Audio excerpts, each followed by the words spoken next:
It's raw. Ew. Hey there, and welcome back to another episode of Watch or Not, the series where like the first episode of an anime set based on it. I'm going to keep on watching the show or not, and today it's Banana Fish. Going into it, I didn't know much about the show, so I was expecting like some tropical fish that looked like banana.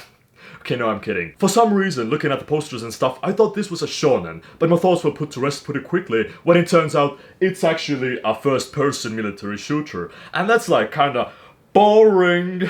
I'm not really that interested in some military stuff, so okay, let's move on. Maybe it gets better. But it does get better. After the first minute, there's this like nice transition into the streets of New York. And goddamn, this anime looks gorgeous. In the beginning, it was just this grim, sandy look, and it didn't have much interesting going for it. But now that it's in the city, there's like so many colors, so much detail. It makes dark alleyways look awesome. But as we move along, it's not really about the army anymore. It's about this guy being our main character. And apparently he runs a gang or something, so now it's a gang anime. But no! Stuff's not over yet, because actually, it's a mafia anime. Because our main character has to work with the dawn of a mafia corporation.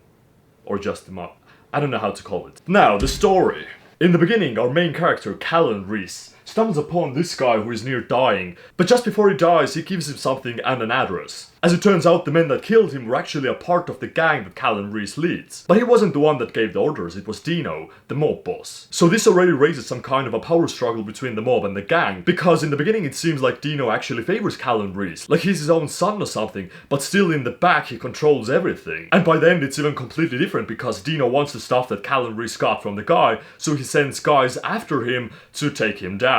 And there's so much more that happens in this episode. We already see some men in the gang who aren't loyal to Callan Reese and want to overtake him. We have this creepy guy who probably wants to do some really naughty stuff, 18+ stuff with our blonde, handsome main character. He has a cool sidekick that helps him around. Reporters came who wanted to do a story on him but actually got involved in the whole climax of the episode. And the military guy that we saw in the beginning actually turns out to be his brother. I haven't seen an anime with story packed as dense as this since like Death Note or something. There's so much happening all the time. And before I even knew it, the episode ended on a cliffhanger. So definitely I'm giving this a watch, cause I wanna watch more. It's super down to earth, takes place in an interesting setting, has characters that I want to know more about, and a mysterious banana fish that I really hope doesn't turn out to be a MacGuffin. Also, there's fighting and action in it, and I love it so much. So, more please. I'll definitely be looking forward to seeing what this brings.